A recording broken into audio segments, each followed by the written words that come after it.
जय Hind and hello guys, स्वागत है आपका आपके अपने YouTube चैनल ज्ञानदे होस्ट में। और इस वीडियो में मैं आपको बताने वाला हूं केंद्रीय माध्यमिक शिक्षा बोर्ड यानी कि CBSE superintendent and junior assistant भर्ती 2025 ऑनलाइन फॉर्म के बारे में कि कैसे आपको इस भर्ती का फॉर्म फिलअप करना है। यहां पर आपको रजिस्ट्रेशन से लेकर प्रिंट तक स्टेप बाय स्टेप पूरी जानकारी दी जाएगी, जिससे कि आप इस फॉर्म को बिना किसी मिस्टेक के भर पाएंगे। तो आपको वीडियो को पूरा देखना है गाइज। अगर आपने अभी तक वीडियो को लाइक शेयर न किया हो तो कर दीजिए, और अगर आप चैनल के ऊपर पहली बार विजिट किए हो तो चैनल को सब्सक्राइब करके बेल आइकन ऑन कर लीजिए, क्योंकि जब तक ये वैकेंसी का प्रोसेस कंप्लीट नहीं हो जाता तब तक आपको इसके बारे में समय समय पर सभी अपडेट दिए जाएंगे।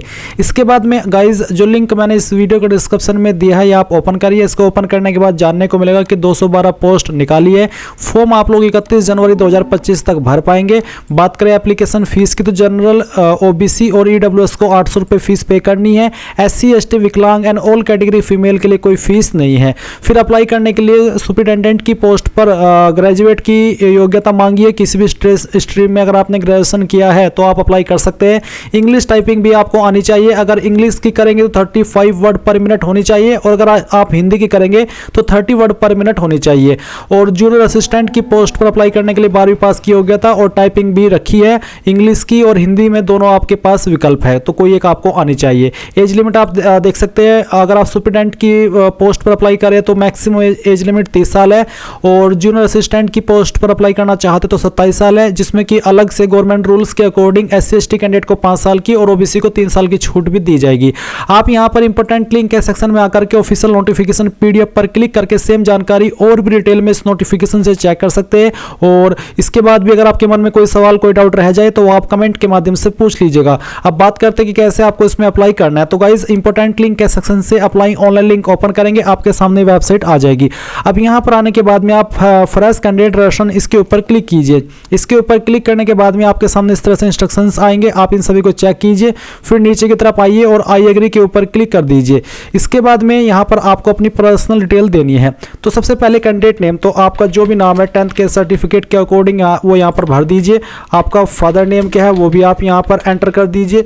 इसके बाद में मदर नेम आपको यहां पर एंटर करना होगा। फिर जो डेट ऑफ बर्थ आपकी है वो डेट ऑफ बर्थ सेलेक्ट कीजिए, पहले डे, फिर आपका जो भी मंथ है वो, और उसके बाद में आपका ईयर।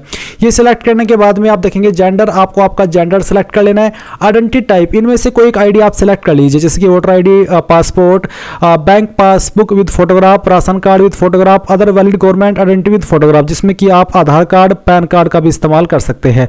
तो अगर आपके पास आधार कार्ड है, आप वो देना चाहते तो आप ये वाला ऑप्शन सेलेक्ट कर लीजिएगा। इसके बाद में यहाँ पर आइडेंटिटी नंबर में जो भी आईडी आप दे रहे हैं इस वाले ऑप्शन में उसका नंबर डाल दीजिएगा।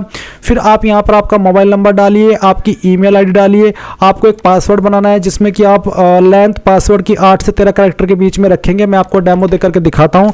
तो इस तरह का कुछ आपका पासवर्ड होना चाहिए, जैसे कि मैंने आपको यहाँ पर वीडियो में दिखाया है, जिसमें कि आपको इस तरह से कैपिटल लेटर में यूज करना है, स्मॉल लेटर भी, स्पेशल कैरेक्टर भी और डिजिट भी। उसके बाद उस पासवर्ड को दोबारा डाल करके वेरीफाई करेंगे, एंड देन यहाँ पर ये सिक्योरिटी पिन डाल देंगे और फिर सबमिट के ऊपर क्लिक करेंगे। अब गाइज यहाँ पर जो भी जानकारी आपने रजिस्ट्रेशन के समय भरी है वो आपके सामने है। आप एक बार फिर से चेक कर लीजिए। अगर आपको लगता है कि कोई जानकारी गलत हो गई है तो आप एडिट के ऊपर क्लिक करके उसको एडिट कर ले, नहीं तो आप सबमिट एंड नेक्स्ट इसके ऊपर क्लिक करेंगे।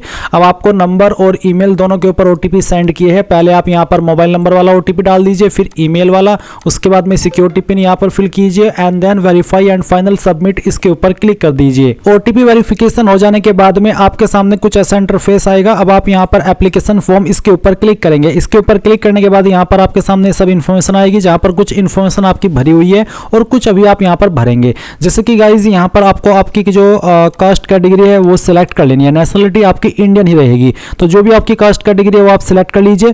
तो मैं यहाँ पर इस फॉर्म को डेमो के लिए भर रहा हूँ, इसलिए मैं यहाँ पर SC ST सिलेक्ट किया हूँ, ताकि बिना किसी फीस पे करे मैं आपको पूरा प्रोसेस दिखा पाऊँ। इसके बाद है सब कैटेगरी डिटेल। तो यहाँ पर है कि are you a person with disability PWD as per section 2। तो बेसिकली क्या आप विकलांग है और आपको लिखने में कोई लिमिटेशन है, लिखने में आपको स्क्राइब चाहिए। अगर हाँ तो आप यस करेंगे, नहीं तो आपको नो करना है, अगर आप बिल्कुल ठीक है।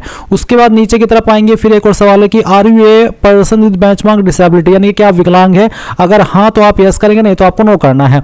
ऊपर वाला जो ऑप्शन है वो उनके लिए है जिनको लिखने में प्रॉब्लम है और उनको स्क्राइब चाहिए, और नीचे वाला ऑप्शन उनके जो कि फुल्ली विकलांग होते हैं, जिनकी विकलांगता 40% या उससे ज्यादा होती है, तो उनके लिए ये वाला ऑप्शन है। फिर अदर इन्फॉर्मेशन, जहां पर पूछा कि क्या आप एक डिपार्टमेंटल कैंडिडेट है CBSE के, अगर हाँ तो यस, नहीं तो आपको नो करना है। फिर क्या आप एक सर्विसमैन है, अगर हाँ तो यस, नहीं तो यहाँ पर भी आपको नो करना होगा। Medium in which you want to appear in skill test, यानी कि जो आपका टाइपिंग टेस्ट है वो कौन से मीडियम में आप देना चाहते हैं, इंग्लिश के अंदर या फिर हिंदी के अंदर, जो भी आप यहाँ पर सिलेक्ट कर लेंगे फिर उसी में देना होगा और बाद में कोई चेंजेस भी नहीं कर पाएंगे। इसलिए सोच समझकर अपनी चॉइस के अकॉर्डिंग आपको यहाँ पर सिलेक्ट करना है। आर यू मैरिड, क्या आप शादीशुदा है, अगर हाँ तो यस, नहीं तो आप नो करेंगे। फिर आप यहाँ से सेव एंड नेक्स्ट कर देंगे और उसके बाद आप यहाँ से यस करेंगे।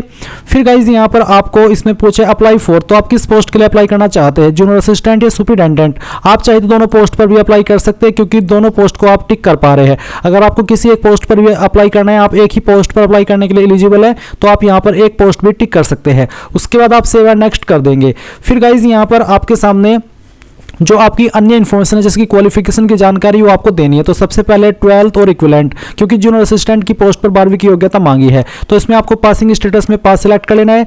पासिंग ईयर आपको बताना है कि किस साल के अंदर आपने जो आपकी 12वीं है वो पास कर ली थी, तो इस तरह से आप यहाँ पर सिलेक्ट कर लीजिएगा। फिर आपने कौन सी यूनिवर्सिटी या बोर्ड के द्वारा पास की है, अगर आपका बोर्ड इसके अंदर है तो आप यहाँ से सिलेक्ट कर लें, नहीं तो इसमें अदर का ऑप्शन है, एनी अदर रिकॉग्नाइज्ड बोर्ड, ये वाला ऑप्शन भी आप सिलेक्ट कर सकते हैं। पर अगर आपका बोर्ड यहाँ पर है तो आप यहाँ से आपका बोर्ड सिलेक्ट कर लीजिएगा। फिर है टाइपिंग एलिजिबिलिटी, तो आप यहाँ पर ये सिलेक्ट कर लीजिएगा जो इसमें आ रहा है। रिजल्ट मोड बताइए परसेंटेज के अंदर नंबर थे या फिर सीजीपीए, मेरे परसेंटेज थे तो मैंने परसेंटेज सिलेक्ट कर लिया।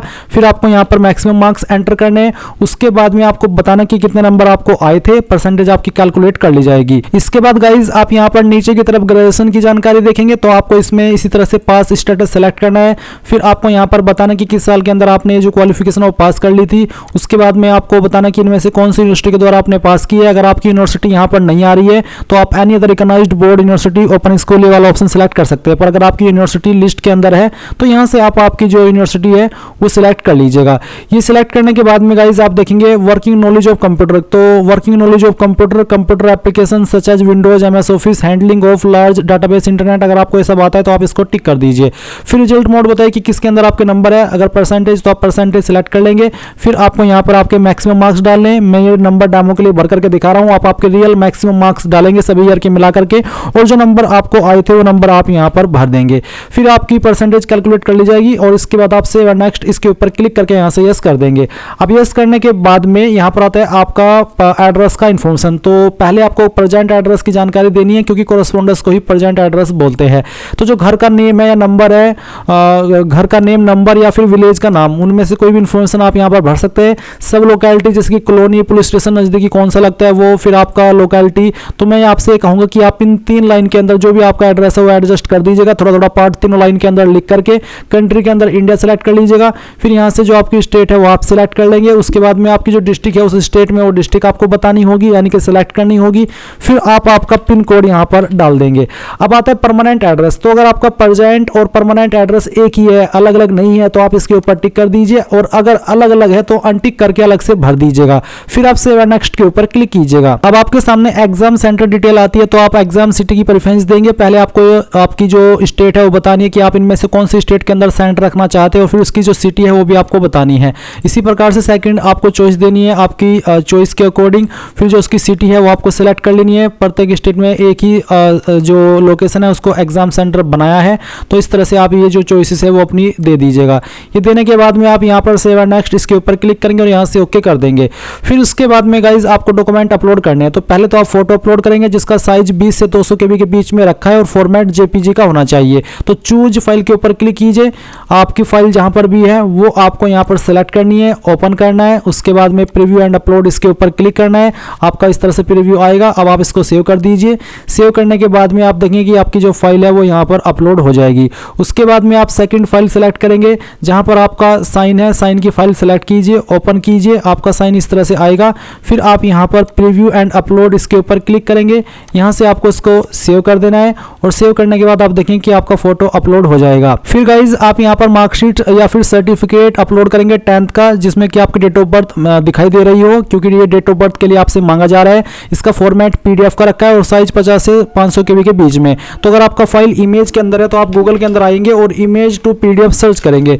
पहली वेबसाइट आएगी, इसको ओपन करना, और जो आपकी मार्कशीट है या फिर सर्टिफिकेट है जिसमें कि 10वीं की DOB जिसमें कि आपकी डेट ऑफ बर्थ हो हो 10वीं के सर्टिफिकेट में, मार्कशीट में, वो फाइल आपको सेलेक्ट करनी है। डेमो के लिए मान लीजिए मैं यहाँ पर आपको एक फाइल दिखाता हूँ, इसमें उसको PDF के अंदर कन्वर्ट करके मैं फाइल सेलेक्ट करता हूँ और उसके बाद में ओपन करता हूँ, यहाँ पर कन्वर्ट टू PDF करता हूँ तो मेरी फाइल PDF के अंदर आ जाएगी। फिर डाउनलोड PDF के ऊपर क्लिक करके आपको उसको डाउनलोड कर लेना है एंड देन फिर आप यहाँ पर आएंगे और जो फाइल अभी आपने इमेज से PDF में बनाई है उसको सेलेक्ट करेंगे, ओपन करेंगे और यहाँ पर आपको बोला है अपलोड वैलिड PDF फाइल। तो अगर इसमें कोई इशू होगा आपकी उसमें फाइल में तो वो अपलोड नहीं हो पाएगी। तो मैं यहाँ पर वैलिड PDF फाइल ही अपलोड करता हूँ। तो चलिए मैं यहाँ पर दोबारा आपको लाइव दिखा पा रहा हूँ ताकि आपके सामने कोई इशू ना आए। मैंने फाइल सेलेक्ट की, अब मैं प्रीव्यू एंड अपलोड इसके ऊपर क्लिक करता हूँ तो देख लीजिए यहाँ पर इस तरह से PDF आ चुकी है।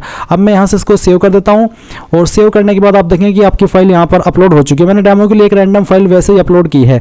उसके बाद आप 12वीं की मार्कशीट या सर्टिफिकेट अपलोड करेंगे, ग्रेजुएशन की मार्कशीट सर्टिफिकेट अपलोड करेंगे। अगर एक से ज़्यादा सर्टिफिकेट है तो आप उनको मर्ज करके एक ही PDF फाइल में बना लेंगे। फिर अगर आप SC ST OBC है तो आपको कास्ट कैटेगरी सर्टिफिकेट अपलोड करना है। तो जैसे ही गाइज आप यहाँ पर सभी डॉक्यूमेंट अपलोड कर देंगे आपके सामने आपके फॉर्म का प्रीव्यू आएगा, यानी कि जो भी जानकारी आपने अभी तक भरी है वो सभी आप यहाँ पर चेक करेंगे। जब आपको लगता है कि सभी जानकारी सही है तो आप डिक्लेरेशन के ऊपर टिक करेंगे एंड यहाँ से सेव एंड फाइनल सबमिट इसके ऊपर क्लिक करके यहाँ से यस कर देंगे। जैसे ही आप यस करेंगे जो आपका फॉर्म सबमिट हो जाएगा। क्योंकि यहाँ पर SC ST के लिए कोई फीस नहीं है तो उनके सामने यहाँ पर पेमेंट करने का ऑप्शन भी नहीं है। जैसे कि मैं पे रेशन फीस के ऊपर क्लिक करता हूँ, इसके ऊपर क्लिक करने के बाद में यहाँ पर आता है dear candidate as per your eligibility, आपके ऊपर फीस एप्लीकेबल नहीं है तो आप सबमिट एंड गो फर्दर इसके ऊपर क्लिक कीजिए और अब आप यहाँ पर देखेंगे कि जो आपका फॉर्म है वो सबमिट हो चुका है। और जो कैंडिडेट जनरल OBC है उनको यहाँ पर पहले फीस जमा करनी होगी तभी जाकर के वो अपने फॉर्म का फाइनल प्रिंट आउट ले पाएंगे। तो जैसे कि मैंने आपको बताया SC ST and all category female के लिए कोई फीस नहीं है। तो यहाँ पर डाउनलोड कंफर्मेशन पेज इसके ऊपर क्लिक करेंगे और उनके सामने उनके आपके फॉर्म का जो प्रिंट है वो आ चुका है। यहाँ पर डाउनलोड के आइकन के ऊपर क्लिक करके आप इसको डाउनलोड कर लीजिएगा। तो इस तरह से गाइज आप लोग CBSE junior assistant and superintendent का फॉर्म भरेंगे। आई होप ये प्रोसेस आपको पसंद आया होगा। अगर आपका भी कोई सवाल डाउट है तो पूछ लीजिएगा। Thanks for watching. जय हिंद।